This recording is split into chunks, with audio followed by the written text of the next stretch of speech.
What's up, guys? Got another Ultra League video for you today. You guys know how much I love Ultra League, so let's get right into it. First of all, before we start, huge shout out to my Patreon supporters. Could not be doing this without you guys. But this team, for those of you who may be following this channel for once again a long time, is a bit of a repeat.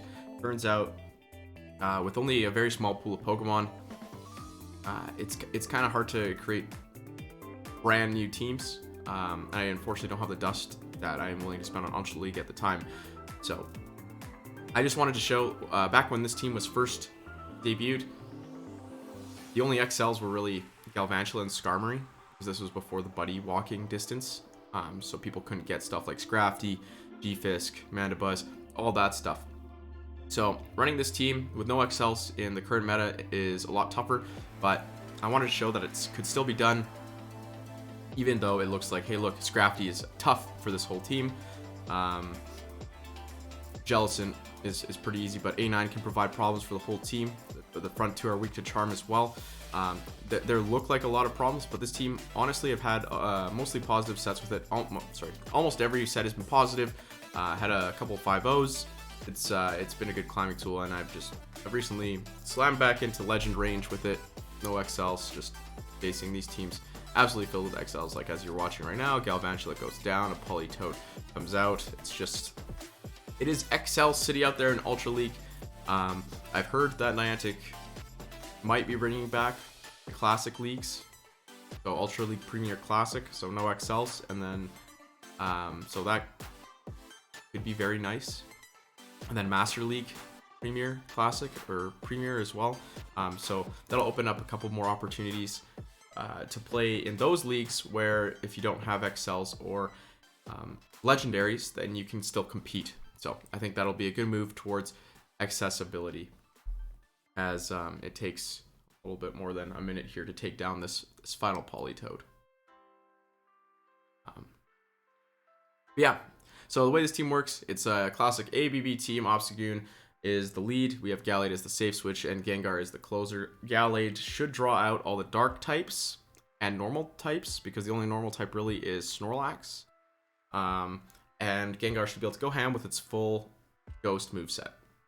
So Shadow Dragonite lead here. Shadow Dragonite, or Dragonite, is actually maybe the most frustrating lead to see on this team. I'm still not 100% sure the best way to play this, but I do like softening it up, or at least grabbing some shields before switching to Gallade and attempting to farm all the way down. The problem is if you do let one through, like I do in this one, there's no way you can guaranteed win back switch, even with a shield. And I'm just going to go for the close combat here, because that's the only thing that will be able to take out Dragonite. I'm able to, and then this Swampert just takes me down, and this is a bit of an unfortunate position. The Swampert with energy is a problem for the team. Gallade is probably the best Swampert answer, so now that it's down, Goon has to do the job, which is fine. The Swampert does have a 6 mudshot lead, so very heads up play by switching into their Swampert there, knowing that I would make it to a Leaf Blade. They swap into Machamp, and I've got to be quick. This happens a lot. People swap their fighter into Obstagoon thinking they can deal a ton of damage before you switch. If you're fast on the switch, Gengar just absolutely loves this. I'm going to no shield that one there. And I think I shield this one, even though it's definitely just a cross chop, because recently there's been a bug where you drop 2 turns, but it doesn't look like you drop 2 turns. So if they're using a 2-turn move, it essentially looks like they're getting a free 2-turn move on you. So I didn't trust my count. I should have trusted my count. It was just a cross chop. In this case, I was just building up to 100 energy just so I can have 2 shadow punches for this Swampert. And even if they threw the Hydro Cannon there, they would have to have another one ready for the Obstagoon, ready to go if they were planning on winning. But Obstagoon says no. Alright, this time we have a Skarmory lead, so this is a big throwback to the last video when there were just lots of Skarmorys and Galvantulas. In this case, you're just throwing with good timing there. Throw out 7 counters to throw your Night Slash so they don't get an extra Air Slash through. And look, an instant swap into a fighter. I told you this happens a lot, and what I like to do here is you can either no shield, because if it is Rock Slide, it doesn't KO, but then you're pressured to they can win back switch at this point. But I throw the Shadow Punch. I throw another Shadow Punch, thinking that I wouldn't make it to a Shadow Ball on the Skarmory, but it looks like I would be able to. in hindsight. It's not Great League, it's Ultra League, everything's a little bit more tanky. But coming out of that engagement, my Obstagoon now has a pretty big health advantage on Skarmory, so the switch did help me out a little bit. And then here's the switch into Toxicroak, so we're going to go right into Gallade and just delete this Toxicroak off the face of the planet. Yeah, this is probably the best matchup. I get low because I don't want Skarmory to be able to farm that much. I throw a Leaf Blade for no reason. I really should have thrown a Close Combat. That's less farm for the Skarmory. But either way, grab the shield, and Obstagoon should be very easily able to get to 2 Night Slashes before Skarmory is able to take it down. So, Goon getting that Punk Rock beat down off feels pretty good. Yeah, so double fighter teams, you're going to beat them for sure. I've seen a decent amount of double fighter teams too. Not always Skarmory, but usually a flyer, so Dragonite double fighter too. Those are on the rise. Alolan Ninetales, not 100% sure how to play this one either. I like to stay in to make sure it's not Charm first, because you can stay with Obstagoon for a bit. The thing is, you're switching to a fighter, so Dazzling Gleam is very scary. Like, it one-shots Gallade. I try to call the bait there, but unfortunately, that's not the case. So I swap into Gengar.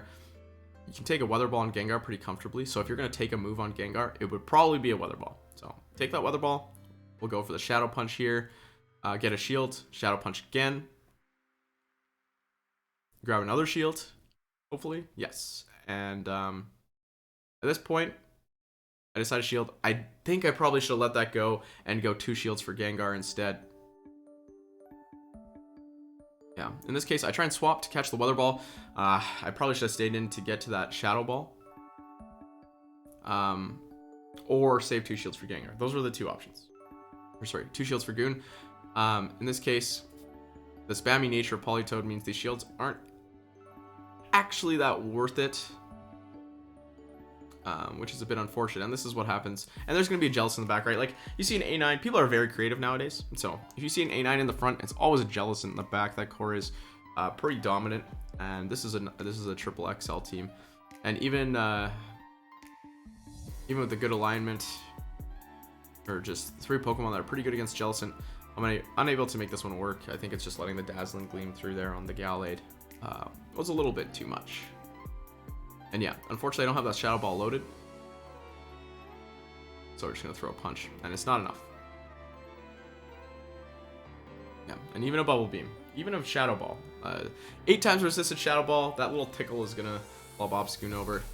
If only Obstagoon had the fortitude of any of the Avengers just getting beat up repeatedly and still able to continue. No, he goes down. All right, we have Umbreon lead. This is probably the best lead you can see, especially after the community day. With some of the Umbreons running Psychic, that's a dream. You're just hoping they're running Psychic, because then they can't do anything to Obstagoon and you get a huge farm. In this case, they bring out a Charmer, so I'm forced to switch right away. The problem is, if this is double Charmer, I'm going to lose. So I'm farming as much as I can. Unfortunately, the game not very stable on these days. I'm glad I managed to put together a couple of really good sets despite the lag, so I could show off this team once again. And then once again we have Umbreon come in. I've already revealed that I'm running Shadow Ball, so the jig is up. I can't just bait Focus Blast anymore. So it's about just getting as much damage done as possible, so Obstagoon doesn't have to throw any charge moves into Umbreon. And at half health, I think that's definitely possible at this point. They swap into Nidoqueen, and thank God it's not another Charmer. Gallade can deal with Nidoqueen. Gallade cannot deal with another Charmer. So the way to play Nidoqueen matchup with Gallade, if they charge up to an Earth Power, you might actually have to respect it, but if they don't, they always just go straight for that Poison Fang. So no shield the first one. You're gonna have to shield the second one if you want to win Switch. And sometimes I don't even think you can win Switch. Sometimes it's just a simultaneous KO. I think it might be dependent on IVs or how fast you switch. Yeah, see, in this case, they're gonna take me down first. That's absolutely ridiculous. So throw that Leaf Blade. You can't get a farm off on Nidoqueen. This Pokemon is a little bit too powerful for Gallade and its little squishy body. But luckily Obstagoon versus Umbreon is such a dominant matchup. Even though this Umbreon is running... Oh, no, it's not. It's running Psychic. You can see how much damage that Psychic did. You're going to be able to throw 2 Cross Chops here and just take out that Umbreon. Oh, does not even matter that somehow Nidoqueen is able to beat Gallade. Despite the extreme type disadvantage, I would say. But yeah, that's 4 wins. I forgot to keep recording just to show the rating, but you can see at the bottom there now what the rating is as we keep on climbing, and I have full faith that this team can climb even further than this. But once again, I did re-hit Legend with this. Talonflame is pretty tough with this team too. Gengar is probably the best answer to it. But what I'm doing here is I'm trying to soak a Flame Charge, and instead they Brave Bird. So because they Brave Bird, I go into Gallade, and I just farm all the way down. You can get 4 Confusions in before they're able to throw their charge move after 3 Incinerates. So if they Brave Birded, you can go into Gallade if you think you can take them out with 4 Confusions without having to shield. So Gallade gets an absolute huge farm, even though Mana Buzz is a pretty tough counter here. I'm going to throw 2 close combats with all the energy I've got stored up. And, like, look at that Mana Buzz. It's only, I mean, it survived 2 close combats. That's pretty crazy. But it's only like 25% of a Mana Buzz now. It has a lot of energy, so I'm going to go with Goon, throw the Cross Chop. They actually shield the Cross Chop because they've got that Sunken Cost Fallacy. Their Mana Buzz has a lot of energy. They don't want to lose it. Throw the Aerial Ace, and I'm going to switch to Gengar at this point and force their hand. They switch to Jellicent, so this is a pretty good situation. I'm just going to go straight Shadow Ball here. They shield it, that's fine. I'm going to charge up to a Shadow Ball and a Shadow Punch because by then, Jellicent is only going to need a Shadow Punch to take it down, and I can save the Shadow Ball for Mana Buzz, which should be enough for that Pokemon as well. So it's all about identifying your win conditions as soon as they come, right? I know I'm going to spend 2 shields on this Jellicent because I win CMP versus Mana Buzz. I don't farm it all the way down because I know the energy that I have right now is good enough to just win the game. So at that point, there's no reason to just keep playing around and messing around with invisible moves and lag and stuff like that. It's kind of unfortunate that the game is in a state where you can't really trust yourself. But with the risk of sounding like a broken record, it is what it is. But yeah, let's continue on with this set. With Dragonite lead again, this time not Shadow. I think I prefer Shadow a little bit because you can kind of get that farm down range with shields for Gallade a little bit earlier. But non-Shadow doesn't shield as often. So in this case, it's ABB, so I do like to keep my Obstagoon a little bit healthy, and that's kind of where the problem comes from. Is that you want to shield your Obstagoon, and you kind of have to shield your Gallade. So the way I played this game, if they no shield that Night Slash, I think it's pretty good. Because I'm able to get them into a position where I can farm almost all the way down, but I throw the Leaf Blade to kind of stop them from forcing another shield from me, I guess. Because I don't know what they're going to come in with on Gallade. I don't know if it's something that can absorb the charge moves. And look, it's a fighting type, so Gallade is going to be able to deal a ton of damage to Machamp. This is starting to look like it's Dragonite double fighter. With the fact that Machamp came into Gallade, the only thing that's worse against Gallade is probably Toxicroak. So I feel like I can expect a Toxicroak in the back, especially after that shield. Yeah, I'm going to shield up the Rock Slide. And then I'm not going to take that Mud Bomb. We're going to throw Shadow Ball, and Shadow Ball damage is perfect here. Toxicroak will not get to a Mud Bomb. It just gets right there, unable to throw it. And that's why you're on Shadow Ball too. Like, I don't know if you guys have been paying attention so far, how many times Shadow Ball has come in handy where Sludge Bomb would have absolutely lost the game. But it's quite a few. So if you can actually draw, and I can only remember one game where I feel like Sludge Bomb would have been definitely worth it. And that's when they were running, I think, a Snorlax and an Umbreon in the back, and we're just going to lose anyways, probably even if I had Sludge Bomb. For the Talonflame lead, going to no shield the first one. Unfortunately, it is a Brave Bird, and they swap into Dragalge, and I throw... Oh, I panicked. I've not seen a Dragalge in a while. I forgot about the typing. I should have thrown the Night Slash, if anything. But Gallade, pretty good matchup versus Dragalge. You still do have to spend a shield if you want to try and farm all the way down. And I likely should have just thrown my energy, considering that Gallade is going to be locked into a matchup where the charge moves don't really matter against Talonflame. Look at the Incinerate through. I know I'm only going to be able to get one move off, so I'm going to make it count. Let's do the close combat. And then I'll still get this confusion damage through. At this point, this is a pretty rough game. I try to catch a move on Obstagoon, but unfortunately I fail. And this matchup is looking very rough. This Talonflame almost has a move. I think I thought it had a move because I thought it threw Flame Charge at the beginning. But it threw a Brave Bird. So it does need 3 Incinerates to go to its next move, even if it is just a Flame Charge. They're not shielding their Ferrothorn. They know what's up. If I just went straight Shadow Ball there, I probably would have won this game. But instead... Actually, am I going to win this game? No. Yeah, they are in a move. Yeah, miscounted. So they must have got an Incinerate somewhere. But I needed to save that shield. I needed to KO that Ferrothorn and save the shield for Talonflame. So I misread my win condition a little bit. That loss is 100% on me. I could have played out of that lead. Okay, Jellicent. This is fantastic. Especially Hex. Oh boy. Yeah, they're just giving a lot of free energy there to Obstagoon, which is very handy when Skarmory comes in. And Obstagoon has to be the one that takes out Skarmory here. Gengar also not too bad against Skarmory. Oh, but we get the boost. So at this point, regardless of if it's a good play or not, I'm going to shield up Obstagoon. Oh, wait, is this the game? This is the game. So kudos to my opponent for staying in here. But Obstagoon, look how I'm using or timing my moves. I'm throwing either 1 or 4 counters every time just to make sure they get the minimal amount of their fast moves through. And I get another boost. So at this point, we see their final Pokemon. And I'm throwing with good timing again. Once again, versus the Typhlosion. We throw at 7 just before their Blast Burn. And this Night Slash double boost is going to take them out. And then here we have Jellicent. Once again, I'm throwing at 1 or 4. We're going to throw a Night Slash. I feel like I sound like a broken record. But Obstagoon with only 1 shield solos an entire team. What can I say? Kudos to my opponent for actually sticking this one out. I think after the second boost, I might have just called it a day. But yeah, this was a perfectly played game. Mechanics wise, every single time I was throwing with proper timing, and that's the only way that this win could have happened.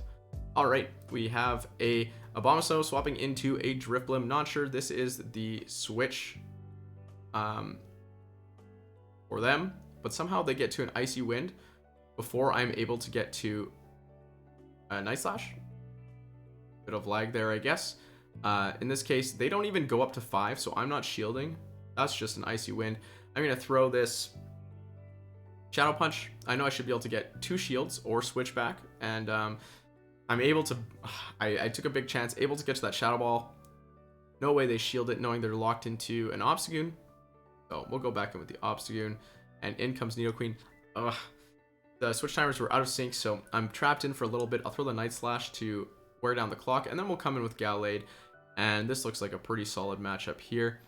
Not going to shield anything on Gallade. At this point, Obstagoon can even... Oh, I am. Whoa, okay. Yeah, I guess I wanted to preserve the Gallade a little bit. I know that Abomasnow is going to be forced to spend some energy if it wants to take out Gallade. Just going to throw the Leaf Blade. Don't need a close combat here. A little bit of waste of energy, I think. And they're just going to... They realize the writing's on the wall. They can't KO both the Obstagoon and the Gallade with that Abomasnow there. Yeah, that's the other thing. This team is all pretty good against Abomasnow. And this is another 4 wins. Another 4-1. 5-4-1. I'm a big fan of this team. We'll see how this last game goes. Last set goes. Amler Swampert in the lead. Can't swap out of it. And in comes Poison Jab Muck. And this is another... So there's a couple situations where it's a Pokemon. They have 2 Pokemon that are weak to Obstagoon, but that means the backline is generally weak to 2 Pokemon. So it's actually a pretty tough gameplay. What I'm doing here is I'm soaking the Acid Spray and dealing some damage, and then I'm going to try and swap into Gallade. Hopefully it's low enough to Confusion down, even though it resists Psychic. I'm going to throw the Leaf Blade here, see what they want to do. And they shield, because I know they're also out of move. I'm going to throw probably an Acid Spray, but I'm not going to shield an Acid Spray. We're going to lose Switch, which is a bit unfortunate. And I had to make a tough decision who to come in with. If I go in with Gengar, I get a little bit more farm, so we got the ball rolling. Swampert's obviously going to come in on Gengar. This is not too bad of a matchup with Shadow Ball if you can land it, which I can. and then try and catch the Hydro Cannon on Obstagoon to keep Gengar healthy. If they're going to bring Swampert into Gengar, that's probably their best Gengar answer. And yeah, here we go, Machamp. This is exactly what you want to see in the back. So I thought that there may have been invisible moves again, but no, they're just throwing cross chops. I'm not sure why people are doing this. People are literally just throwing cross chops at Gengar. I'm going to throw now before I eat another cross chop, I guess. Just because I don't want to get mud shot down. But it doesn't look like there's any worry of that. And I'm going to win this game with 2 shields remaining. So maybe I should have shielded the cross chop. I don't know. I don't know what... Yeah. It's triple resisted. Goes double resists. And then poison also resists. Cross chop does nothing to Gengar. Anyways, we have the Alolan Ninetales come in. This is a bit of a tough situation. If it was Charm Alolan Ninetales, Gengar obviously has a great matchup. But the Powder Snow version is actually kind of tough for every Pokemon on this team. And that's because every Pokemon on this team has a good matchup versus Jellicent. So you do have a great matchup versus that one side of the core, but you have an awful matchup versus the other side. So I am eventually going to go into Gallade because Gallade is my weakest Pokemon versus Jellicent. So I'm going to throw this Leaf Blade right away. I just want to get rid of this Alolan Ninetales. It's such a disaster for this team. I got destroyed by Dazzling Gleam earlier, so going to actually shield that one up, and it's a bait. Of course, everyone baits. Everyone. Ultra League Premier is the bait league. Scrafty's baiting with Power Up Punch. Jellicent's baiting with Bubble Beam. Alolan Ninetales baiting with Weather Ball. It's just bait, bait, bait, bait, bait. Look at that Bubble Beam. I just wanted to let my Gallade go down, to be honest, but they want to let my Gallade take out the Jellicent. That's fine too. I had no intentions of ever shielding that. And then Alolan Ninetales comes back in, so we do still have a little bit of a wonder of what's in the back. It could be a Scrafty. Scrafty would make this game pretty difficult. But yeah, definitely not going to shield my Goon here. Going to keep that shield advantage for Gengar. And yeah, it's Scrafty, so we're going to throw the Cross Chop. You guys might be thinking, oh no, Scrafty. Gengar can't handle Scrafty. It's got Shadow Ball instead of Sludge Bomb, but my opponent doesn't know that. And they leave. But actually, though, let's talk about Gengar versus Scrafty a little bit. We haven't seen too much Scrafty in this video. I've beaten a lot of Scrafties. I don't think I've actually lost to a Scrafty, except Scrafty lead once. What you do with Gengar is you still throw 2 Shadow... Like, it takes 2 Sludge Bombs to take out Scrafty, right? But it also only takes 2 Shadow Balls to take out Scrafty. So the Scrafty matchup is unaffected for Gengar. It's honestly not too bad, because it just resists so much of... the fighting damage. And Gallade is not too bad either, because you just get to 2 close combats and you just delete it. So a lot of times I've lined up the Scrafty on the Gallade. I like that matchup a lot better than the Gengar one. So if you can, line up the Gallade on the Scrafty. But yeah, in this case, they spend 2 shields. I still win switch with my Gallade versus theirs. I think it's just based on whichever Gallade switches in first is going to win, because it's a charge move dependent fight. Also, I think my Gallade's IVs were a little bit better, so it survived that last confusion with a little bit of HP. Focus Blast incoming. Absolutely deleted Obstagoon. That's like a 10 times overkill. But I was not planning on using my Obstagoon anyways. I know I'm going to outpace that Ampharos to a Shadow Punch.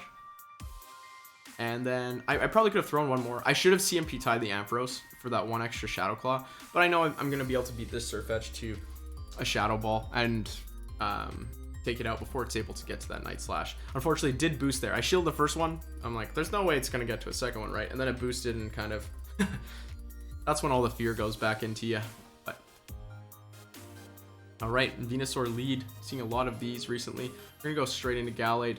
And in comes Galarian Stunfisk. So, it's an interesting matchup in Great League. I'm pretty sure if an Earthquake lands in Great League, Gallade goes down. But Gallade is tanky enough to survive in Ultra League. In this case, I am throwing a Leaf Blade right away, because I know I can only get to a Leaf Blade in close combat before they throw a Rock Slide.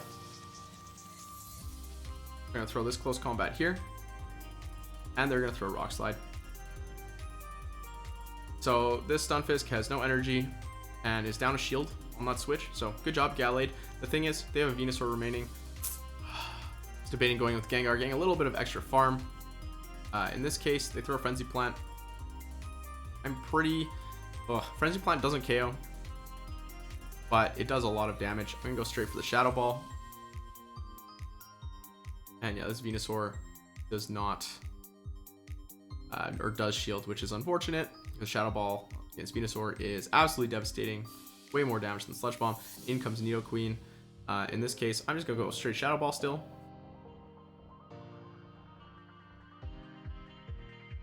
And finish off with the Shadow Punch. So couldn't let that Nidoqueen get to an Earth Power. If she got to an Earth Power, I'd be in some trouble. Fortunately, I probably should have farmed up one more because I miscounted this Venusaur. Venusaur is going to be able to get a Frenzy Plant off, which is going to KO the Gengar after all that residual damage. But hopefully Obstagoon can take it down before it gets to 2 Frenzy Plants. It's going to be kind of close, this Venusaur. Does have a lot of energy, but at the same time, Obstagoon outpaces it a little bit. It shouldn't be able to get to 2 Frenzy Plants before Obstagoon is able to get to 2 Night Slashes without some sort of lag shenanigans, but you really can't count that out in Pokemon Go Battle League. Alright, we have a Magnezone lead here. Ooh, Galade comes in. I know what team this is already. This is Jonka's original team. This team, I haven't seen anyone run this team in a very long time, but this should be a Venusaur in the back. Unfortunately, even though I know it's a Venusaur in the back, I decide to swap into Galade here and try and take down their Shadow Galade first. But Shadow Galade does a little bit too much damage. I completely misread the situation, and then I completely miscount the situation. I thought they're only at a Leaf Blade. I should have really swapped into Gengar and just tanked the close combat or Leaf Blade, regardless of what it was. Instead, Gengar now has to play a 1v2, and I'm just going to go straight for Shadow Ball, hoping they think I have Sludge Bomb, because I think that's my win condition at this point. But they shield it, and once they shield it, I'm in a lot of trouble. We'll shield up their move. It is a Wild Charge, and they're going to go into their Venusaur. Yeah, Gengar should have been able to clean up this game, especially with a Goon in the back, but I misplayed it. This is my bad. But yeah, everyone makes bad decisions. Let this be proof of that. And this player's not a legend yet, so feels not too bad losing. So in this case, I just get to 2 Shadow Punches, so I am 1 fast move behind being able to win this game, and they're able to take me out. Final Wild Charge. Congrats to this player. Hopefully they made legend off of this set. But finally, I'm at legend. Hopefully I will get to a range where I can stop gatekeeping people. It feels pretty awful, to be honest. But yeah. So anyways, this is the video. 3 4-1s in a row. 4 1s for everyone. Yeah, it's still a pretty solid team. It still matches up well, especially with all the Jellicent around. Nidoqueen, not too big of an issue for this team. Crafty, kind of an issue for this team, but like I said, you can deal with it. And of course, A9, annoying, but still dealable with. There's also way less Dragonite than there used to be, so that's a huge plus for this team, because Dragonite was a disaster. Charizard was a bit of a disaster too, and there's like no Charizard anymore. So. But yeah, that's the team. So let me know in the comments if you like this type of video. And yeah, thank you everyone for watching.